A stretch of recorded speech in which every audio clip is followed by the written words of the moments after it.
우리는 현실의 삶을 살아가고 있습니다. 그러다 보니 눈앞에 있는 현실에 우리는 우리의 삶을 결정하거나 또는 그 현실 앞에서 우리는 모든 삶이 좌지우지 되는 경우가 너무나 많죠. 그러나 우리는 믿음의 사람들입니다. 눈앞에 있는 현실만 보고 따라가서는 결국에는 망할 수밖에 없죠. 만약에 우리가 눈앞에 있는 현실만 따라갔다면 벌써 우리는 어떤 사람들은 삶을 포기했거나 또 어떤 사람들은 너무나 힘들어서 좌절하거나 절망하는 삶을 살고 있을 것입니다. 그러므로 절대로 눈앞에 있는 현실을 바라보지 마시고 그 현실 너머에 우리를 기다리고 계시는 예수님을 믿음의 눈으로 바라볼 수 있기를 간절히 소망합니다. 그래서 경제적인 어려움으로 또 질병의 고통으로 여러 가지 삶의 문제들로 인해서 힘들지라도 결국에는 이 모든 것을 극복하게 해 주실 예수님만 바라보며 우리가 그 예수님을 향해서 예수님만 바라보고 예수님만 믿고 예수님만 의지함으로 우리 인생의 모든 삶의 해결 문제가 다 풀리는 그런 역사를 경험하는 저와 여러분의 삶이 될 수 있기를 간절히 축원드립니다. 오늘 본문은 2021년 9월 19일 주일 오전 예배 때 제가 설교했던 내용입니다. 그때 주제는 오직 믿음, 믿음을 위해서 우리가 어떤 삶을 살아야 되느냐, 그것이 주제였고요. 오늘 주제는 예수님입니다. 물론 예수님과 믿음이라는 것은 뗄래야 뗄 수 없는 불가분의 관계지만은 그러나 조금 그 포인트가 다르다고 볼 수가 있죠. 그래서 오늘 본문의 배경을 살펴보면은요, 21절까지 내용에 오병이어의 기적의 역사가 기록되어 있습니다. 떡 5개와 물고기 2마리로 남자만 5,000명이나 되는 사람들이 먹고 12강주리가 남는 엄청난 역사가, 기적의 역사가 일어나지 않았습니까? 그렇기 때문에 이 정도의 큰 역사를 이루었으면은 이제 좀 실만한데도 불구하고 예수님은 쉬지 않았어요. 그래서 제자들을 재촉해서 배를 타고 건너편으로 가도록 말씀하셨어요. 여기서 건너편이라는 것은 34절을 보면은 우리가 읽지는 않았지만은 게네사렛이라는 곳으로 나와 있어요. 이 게네사렛이라는 곳은 갈릴리 호수가 있으면 왼쪽 위쪽에 붙어 있는 한 마을, 고을 이름이라고 볼 수가 있습니다. 지명 이름이죠.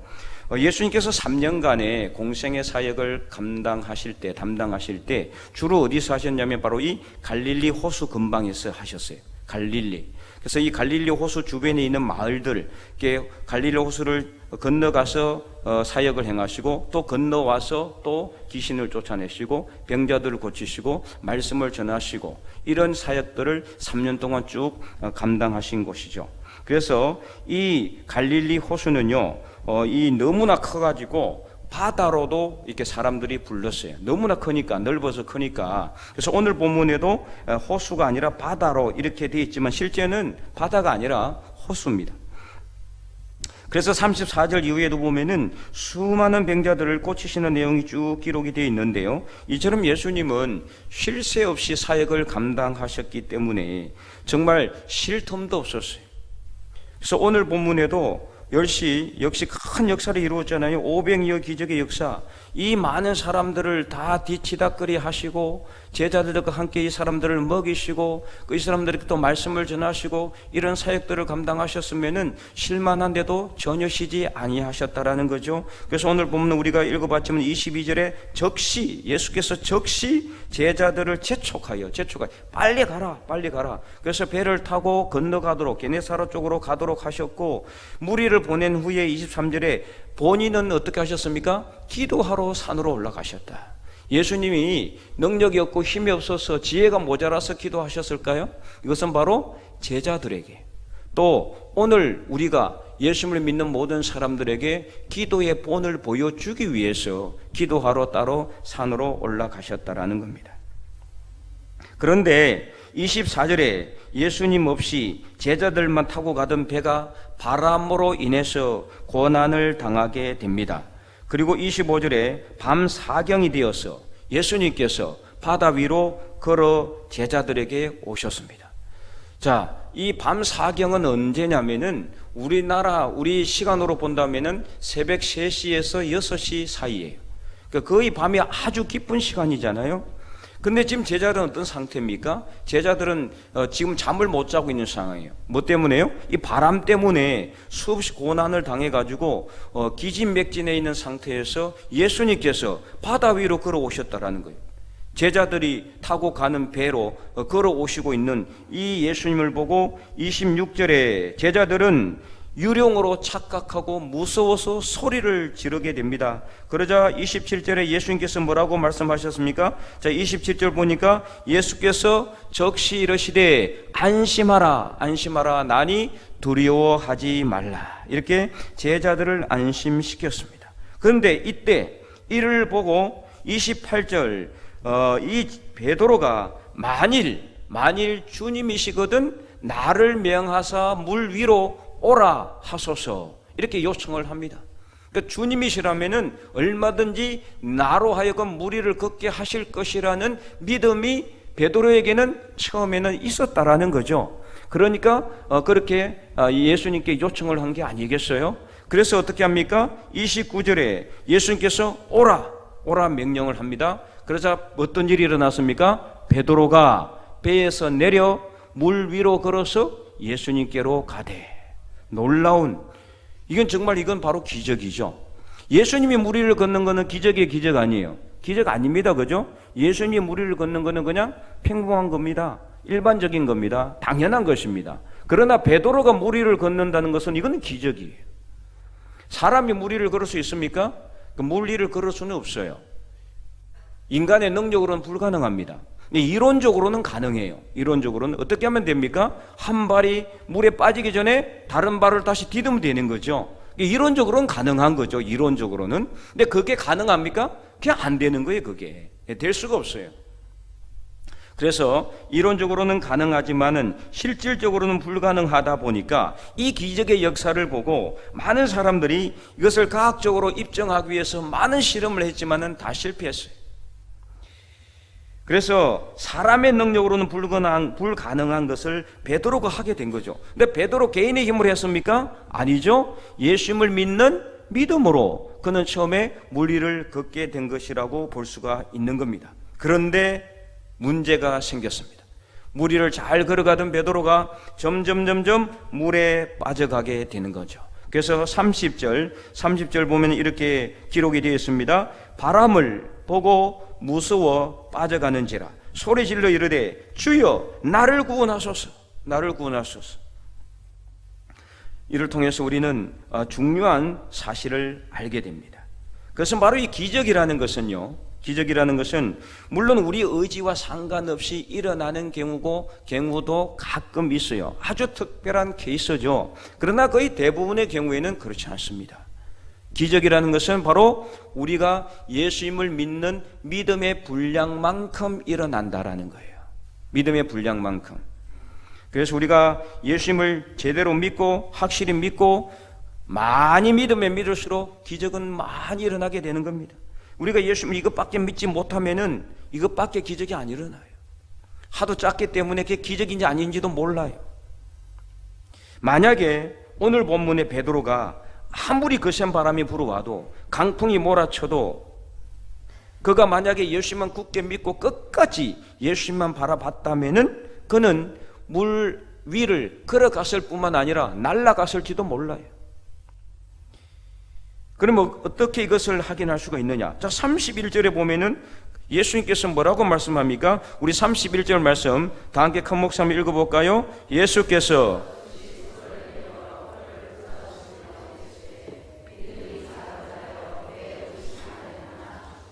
아멘. 믿음이 작은 자요. 그러니까 예수님이 베드로를 책망한 첫 번째 책망이 뭡니까? 믿음이 왜 작아졌느냐, 이걸 책망하고 있는 거예요. 믿음이 왜? 처음에 예수님이 물 위를 걸어왔을 때 이것을 보고 베드로가 처음 예수님을 보고 예수님께 나로 명하여 물 위를 걸어오라 하소서 했을 때 그 믿음 그대로 쭉 갔으면 됐을 텐데, 그런데 믿음이 작아졌다는 거예요. 그 이유가 있을 거 아니에요, 그죠? 그 이유가 무엇일까요? 그 이유는 바로 우리가 방금 읽었던, 그 전에 읽었던 30절 말씀에 그 이유와 답이 나와 있어요. 자, 30절 뭐라고 말씀하고 있습니까? 바람을 보고 무서워하여 빠져간다 그랬어요. 바람을 봤기 때문이에요. 눈앞에 불어오는 바람, 그 바람을 보고 무서워했기 때문에 믿음이 점점 줄어들게 된 것이라고 볼 수가 있습니다. 믿음이 약해진 것이라고 볼 수가 있습니다. 믿음이 사라진 거예요. 믿음이 없어지게 되는 거죠. 완전 믿음이 바닥나니까 어떻게 됩니까? 그만큼 믿음의 분량만큼 힘도 없어지고 능력도 없어지고, 그래서 물에 빠져서 죽어갈 수밖에 없는, 그래서 주여 나를 구원하소서 이렇게 소리칠 수밖에 없었다라는 겁니다. 그래서 이 믿음은 어떤 믿음일까요? 이 믿음은 바로 눈앞에 있는 현실인 바람을 바라보지 않고 그 뒤에 바람과 물결 너머에서 이 바람과 물결을 다스리고 계시는 예수님을 바라보는 믿음이다. 바로 그 믿음을 우리가 가질 수 있기를 바랍니다. 그래서 여러분, 오늘 우리도 눈앞에 있는 현실만 바라보니까 그 현실 너머에 계시는 예수님을 보지 못하는 겁니다. 이렇게 내가 힘들고 어려운데, 이렇게 문제가 많은데, 곧 죽을 것 같은데 왜 예수님께서 나를 도와주지 아니하실까? 의심하게 되니까 예수님을 보지 못하는 겁니다. 그러면 결국에는 더 깊이 물속으로 빠져갈 수밖에 없게 되는 거예요. 더 심해지면 죽을 수밖에 없어요. 우리가 사는 이 현실의 세계는요, 어디를 가든지 언제든지 항상 바람이 있어요. 바람이. 어떤 경우에는 강풍이 몰아치기도 합니다. 오늘 본문 이 제자들이 타고 가는 배처럼 강풍이 몰아칠 때도 있어요. 어떤 경우에는 좀 잔잔한 바람이 불어올 때도 있어요. 어떤 때는 아주 고요한 경우도 있습니다.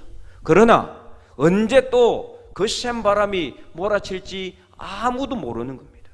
그렇기 때문에 우리는 어떻습니까? 눈앞에 있는 현실인 이 바람을 바라보지 말고 대신 이 바람과 물결 뒤편에서 우리에게 손을 내밀고 계시는 예수님을 믿음의 눈으로 바라볼 수 있기를 바랍니다. 예수님은 지금 우리가 누리고 있는 것보다 더 많은 복을 주시기 위해서 우리를 두렵게 하고 무섭게 하는 이 바람 뒤편에 서 있다는 것을 여러분 분명히 깨닫기를 바랍니다. 히브리서 11장 1절에 보면은 뭐라고 말씀했습니까? 히브리서 11장 1절 우리 다 함께 읽어보겠습니다. 믿음은 바라는 것들의 실상이요 보이지 않는 것들의 증거니. 아멘. 여러분, 눈앞에 있는 것을 믿는 것은 안 믿는 사람, 예수님 안 믿는 사람들 다 믿어요. 그렇잖아요? 눈앞에 있는 것을 보고 믿죠. 눈앞에 있는 것은 우리 눈앞에 있는 모든 현실도 우리가 눈에 보이기 때문에 이것은요 우리만 믿는 게 아니에요. 믿지 않는 사람들도 눈앞에 있는 현실을 가지고 다 이렇게 믿고 안 믿고 한단 말이에요. 그러므로 진정한 믿음은 뭡니까? 눈에 보이지 않는 것을 믿는 것, 이게 진정한 믿음이에요.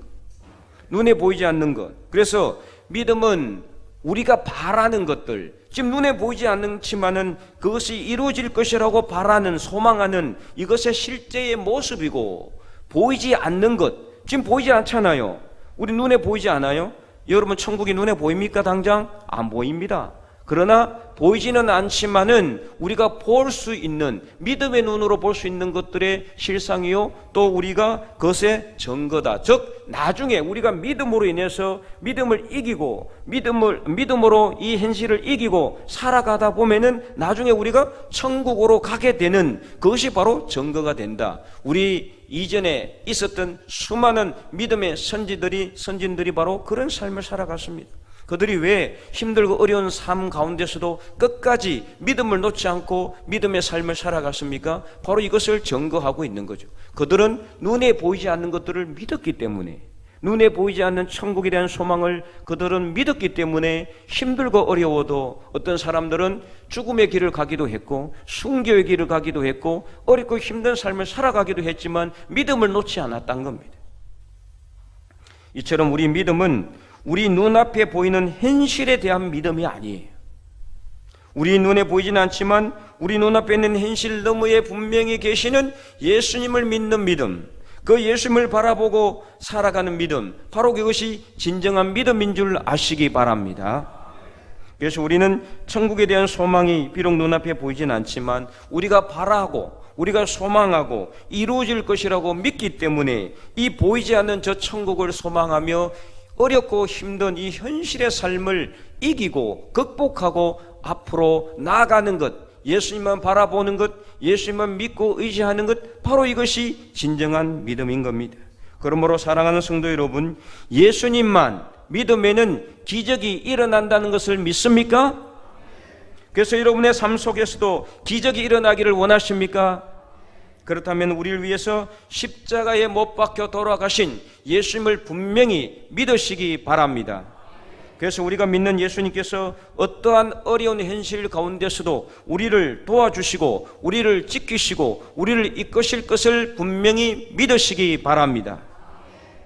그러므로 여러분의 그 힘들고 어려운 현실 너머에 우리를 기다리고 계시는 예수님께서 분명히 우리의 기도를 들으시고 응답하여 주셔서 우리로 하여금 이 현실을 이기고 물 위를 걸어가도록 하실 것을 분명히 확신하시기 바랍니다. 바로 이때 기적이 일어나게 되는 겁니다. 얼마만큼 일어난다고요? 우리 믿음의 분량만큼 기적이 일어나게 되는 겁니다. 우리가 이만큼 믿으면은 이만큼의 기적이 일어나게 되는 거예요. 근데 이것밖에 안 믿으면은 이것만큼만 일어나게 돼요. 우리가 믿는 만큼, 믿음의 분량만큼 기적은 비례해서 일어나게 된다라는 겁니다.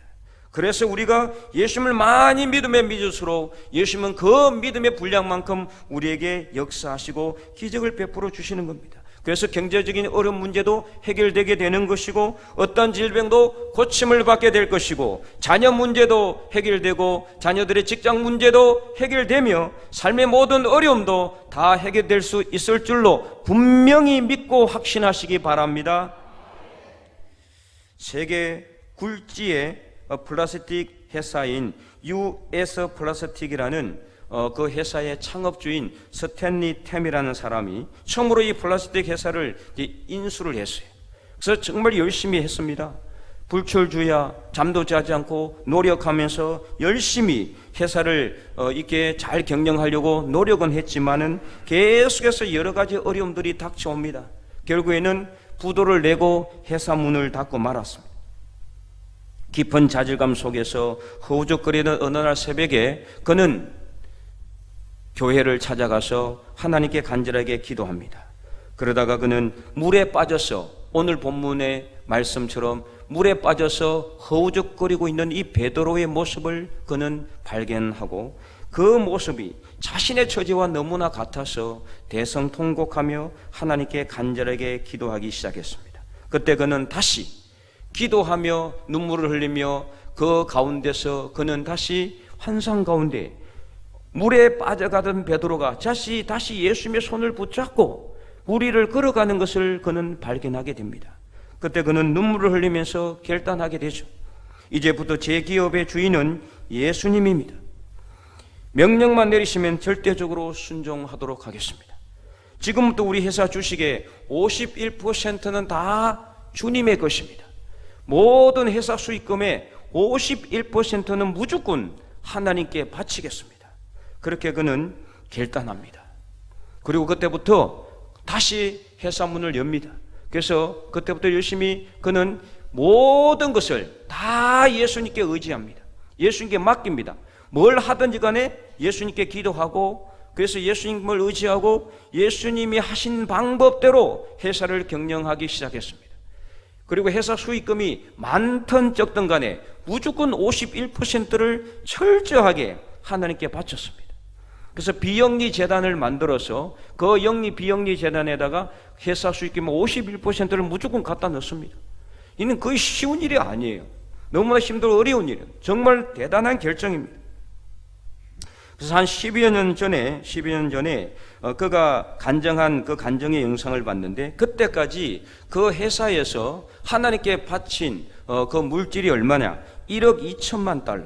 우리나라 돈으로 환산하면은 1,200원으로 계산한다면은 1,440억이에요. 1,440억. 근데 이 많은 돈을 가지고 뭐 했느냐?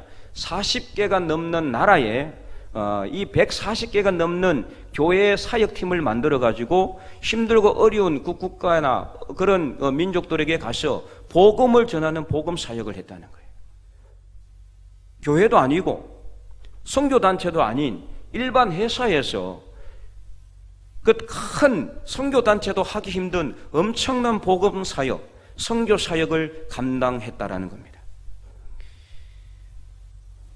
그래서 그는 51%를 무조건 하나님께 바치기 시작한 때부터 어떤 역사가 일어났느냐? 정말 경이로운 발전을 회사에 하게 됩니다. 그래서 매년마다 400만 불 이상의 회사가 수익금을 내게 되고요. 엄청난 이 발전을 하게 되는, 그야말로 새롭게 예수님의 손을 붙들고 물 위를 걸어가는 기적의 역사를 그는 경험하게 되었습니다. 우리나라에도 많이 와서 간증도 했어요. 미국에 있는 한인 교회에서는 이 사람 이름을 모르는 사람이 없어요. 워낙 많이 간증도 했고 많이 이렇게 다니면서 선교 사역도 감당했기 때문에, 그래서 하나님이 나의 기업을 소유하시다 라는 책을 그는 펴냈고 우리나라에서도 이 책이 이 출판이 되었습니다. 그래서 스탠리 템이 세운 회사 외벽에는 어떤 글이 써져 있느냐, 사진을 하나 보여주시기 바랍니다.